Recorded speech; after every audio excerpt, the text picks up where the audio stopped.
हरे कृष्णा। आध्यात्मिक ज्ञान की इस सुंदर यात्रा जर्नी विद जयराज में आप सभी का हृदय से स्वागत है। आप सभी को पुरुषोत्तम मास में आने वाली इसी चमत्कारी पद्मिनी एकादशी की बहुत सारी शुभकामनाएं। भगवान श्री पुरुषोत्तम का ये मास यानी अधिक मास और उसमें आने वाली ये पद्मिनी एकादशी एक अत्यंत दुर्लभ, सुंदर और मंगलमय संयोग लेकर आती है। इसीलिए शास्त्रों में इस एकादशी को अति उत्तम बताया गया है। यह एक ऐसी पावन एकादशी तिथि है जिसका सही विधि से पालन करके भगवान श्री कृष्ण की शुद्ध भक्तिमय सेवा प्राप्त की जा सकती है, उनकी विशेष कृपा पाई जा सकती है और मनुष्य अपने परम आध्यात्मिक उच्च लक्ष्य को प्राप्त कर सकता है। आज के इस वीडियो में हम केवल इस एकादशी की वह अद्भुत पौराणिक कथा ही नहीं सुनेंगे, बल्कि वीडियो के अंत में मैं आपको वह सटीक और सही पूजा विधि भी बताऊंगी। इसलिए भगवान की पूरी कृपा पाने के लिए इस वीडियो को बिना स्किप किए अंत तक जरूर देखिएगा, क्योंकि आधा अधूरा ज्ञान कभी पूरा फल नहीं देता।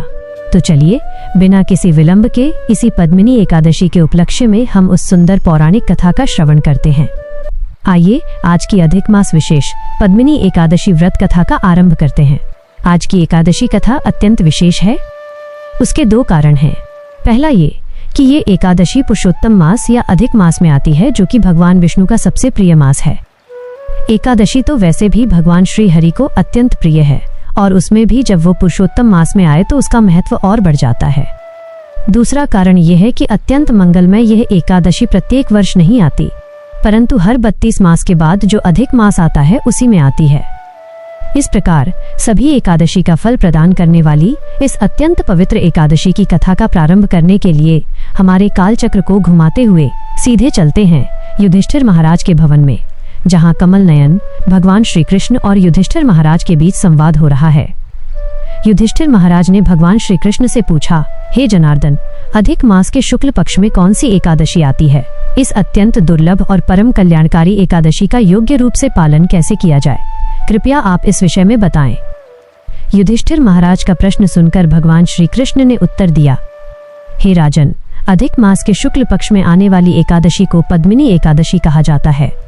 यह अत्यंत कल्याणकारी और पवित्र एकादशी है। जो व्यक्ति पूर्ण निष्ठा और श्रद्धा से इसका पालन करता है वो निश्चित रूप से मृत्यु के बाद मेरे धाम वापस लौटता है, क्योंकि मनुष्य के पापों को दूर करने के लिए यह एकादशी मेरे ही समान है। यहाँ तक कि चतुर्मुख वाले ब्रह्मा जी भी इस एकादशी का संपूर्ण गुणगान नहीं कर पाते। इस प्रकार भगवान श्री कृष्ण ने युधिष्ठिर महाराज को पद्मिनी एकादशी की वह कथा कह सुनाई जो एक समय पर पुलस्त्य मुनि ने नारद मुनि को सुनाई थी। यह एक ऐसे समय की बात है जब पुलस्त्य मुनि का नारद मुनि के साथ संवाद हो रहा था। इस दौरान पुलस्त्य मुनि ने कहा, एक समय पर मैंने दशानन रावण को कृतवीर्य अर्जुन की कैद से मुक्त करवाया था। यह सुनकर नारद मुनि को अत्यंत आश्चर्य हुआ और उन्होंने पूछा, हे ऋषिवर, रावण तो अत्यंत शक्तिशाली था और उसने तो इंद्र जैसे देवताओं को भी परास्त कर दिया था, तो फिर कृतवीर्य अर्जुन उसे कैसे परास्त कर पाया? इस प्रश्न के उत्तर में पुलस्त्य मुनि ने एक कथा सुनाई जो कि इस प्रकार है। त्रेता युग में है राजवंश में कृतवीर्य नाम का एक महान राजा हुआ था। उसकी राजधानी माहिष्मती थी और उस राजा की 1000 रानियां थीं। राजा कृतवीर्य इन सभी रानियों से एक समान प्रेम करता था, लेकिन दुर्भाग्य से किसी भी रानी से उसे एक भी संतान प्राप्त नहीं हो पाई थी। उसने अनेक यज्ञ और तपस्याएं की, अनेक विद्वानों से इसका उपाय पूछा, लेकिन एक ऋषि के द्वारा दिए गए श्राप के कारण यह राजा निसंतान ही रहा।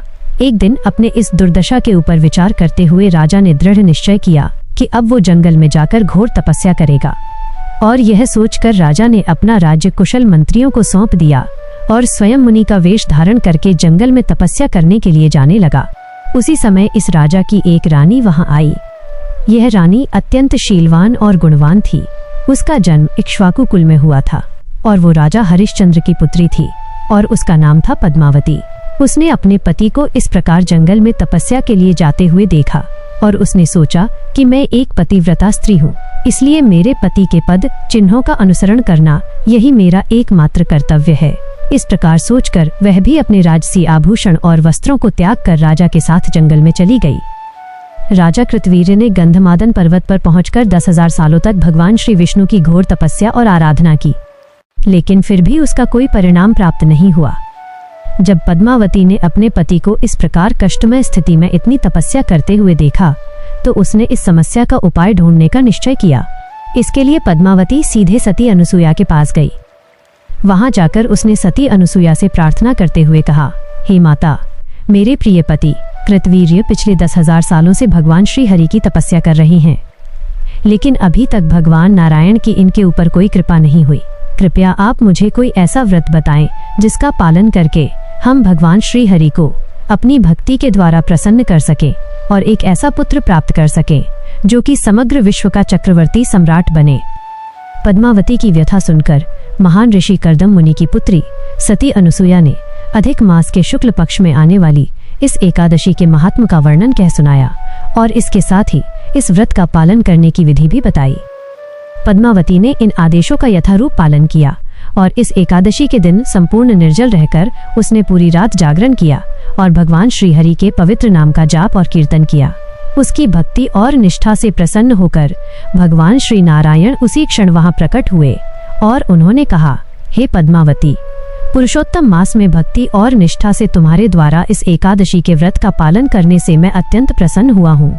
बताओ तुम्हें क्या वरदान चाहिए। भगवान श्री नारायण की अत्यंत मधुर वाणी सुनकर पद्मावती अत्यंत भाव विभोर हो उठी। उसने पूर्ण पुरुषोत्तम भगवान श्री हरि को प्रणाम किया और अनेक प्रार्थनाओं द्वारा उनका गुणगान किया और अंत में एक महान पुत्र प्राप्त करने की अपनी इच्छा प्रकट की। पद्मावती के वचन सुनकर भगवान श्री हरि ने कहा, पुरुषोत्तम मास से ज्यादा मुझे और कोई मास प्रिय नहीं और इस अधिक मास में आने वाली एकादशी बाकी सभी एकादशियों में मुझे सबसे अधिक प्रिय है। इस एकादशी के दिन श्रद्धा पूर्वक संपूर्ण उपवास करके तुमने मुझे अत्यंत प्रसन्न किया है, इसलिए तुम्हारी इच्छा अवश्य पूर्ण होगी। यह कहकर भगवान श्री हरि ने राजा कृतवीर्य से इस प्रकार कहा, हे राजन, तुम्हारी पत्नी द्वारा पुरुषोत्तम मास की एकादशी का पालन करने से मैं उस पर अत्यंत प्रसन्न हुआ हूँ, इसलिए तुम्हें जो वर चाहिए उसे मांगो। यह सुनकर राजा अत्यंत प्रसन्न हुआ और उसने भगवान से प्रार्थना करते हुए कहा, हे ब्रह्मांडपति, हे मधुसूदन, कृपया मुझे ऐसा वरदान दें कि मैं एक ऐसा पुत्र प्राप्त करूं जिसे कोई भी देवता, मनुष्य, असुर, दानव या अन्य जीव युद्ध में परास्त न कर पाए, जिसे केवल आप ही परास्त करें। भगवान श्री हरि ने उसी क्षण तथास्तु कहा और वहां से अदृश्य हो गए। राजा कृतवीर्य अपनी पत्नी पद्मावती से अत्यंत प्रसन्न हुआ। कुछ समय बाद रानी पद्मावती ने एक तेजस्वी पुत्र को जन्म दिया जिसका नाम कृतवीर्य अर्जुन पड़ा।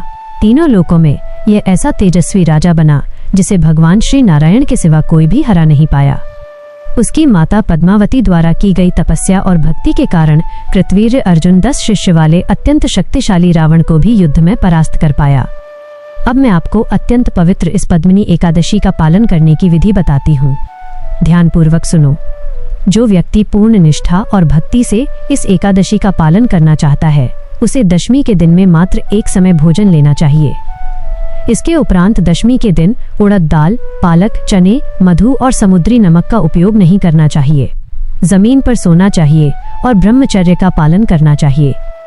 दूसरे दिन यानी एकादशी को सुबह ब्रह्म मुहूर्त में उठकर पवित्र नदी के जल में स्नान करना चाहिए और स्वयं को स्वच्छ बनाकर भगवान के पवित्र नामों का जाप करना चाहिए। उसके पश्चात भगवान के श्री विग्रहों का अभिषेक और श्रृंगार करके पूजा करनी चाहिए। उसके बाद अपनी क्षमता के अनुसार धूप, दीप, गंध, कपूर, सुगंधित पुष्प इत्यादि से श्री हरि के अर्च विग्रहों की आरती करनी चाहिए। इस विशेष अवसर पर मनुष्य को भगवान के समक्ष उनके दिव्य नाम का कीर्तन और नृत्य करना चाहिए।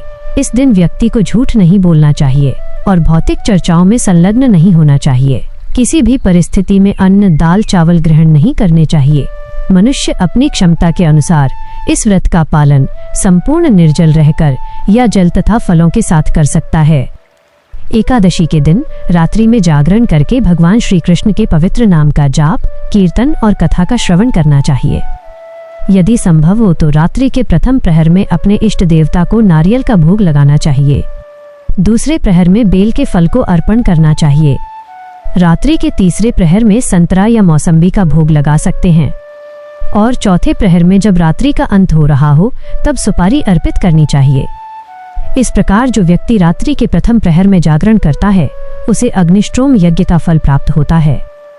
जो व्यक्ति रात्रि के दूसरे प्रहर में भी जागरण करता है उसे वाजपेय यज्ञ का फल प्राप्त होता है। तीसरे प्रहर में जागरण करने से अश्वमेघ यज्ञ का फल प्राप्त होता है और संपूर्ण रात्रि के दौरान जागरण करने से मनुष्य के इन सभी यज्ञों के फल प्राप्त होते हैं। लेकिन जागरण के दौरान भगवान के पवित्र नाम का जाप और कीर्तन करना अत्यंत आवश्यक है। यहाँ समझने वाली सबसे महत्वपूर्ण बात यह है कि सभी प्रकार की पूजा, यज्ञ, दान और तपस्या का फल केवल एक सरल उपाय से भी प्राप्त किया जा सकता है, और वो है भगवान के पवित्र महामंत्र का निरंतर जाप। हरे कृष्ण कृष्ण कृष्ण हरे हरे, हरे राम राम राम हरे हरे। यदि कोई व्यक्ति किन्हीं कारणों से व्रत के सभी कड़े नियमों का पालन नहीं कर पाता, तो वह इस एकादशी के दिन केवल अन्न का त्याग करके इस महामंत्र का अधिक से अधिक जप कर सकता है। ऐसा करने से भी उसे इस एकादशी व्रत का संपूर्ण फल प्राप्त हो जाता है। तो चलिए आध्यात्मिक शक्ति प्रदान करने वाली और भगवान श्री कृष्ण को अत्यंत प्रिय ऐसी पद्मिनी एकादशी का निष्ठापूर्वक पालन करते हैं और स्वयं के शुद्धिकरण की यात्रा में अग्रसर होते हैं। अगर आपको आज की ये पावन कथा और जानकारी अच्छी लगी हो तो इस वीडियो को लाइक करें और अपनों के साथ जरूर शेयर करें। ऐसी ही और भी आध्यात्मिक कथाओं और वैदिक ज्ञान की इस यात्रा से जुड़े रहने के लिए हमारे चैनल जर्नी विद जयराज को सब्सक्राइब करना ना भूलें। हरे कृष्णा।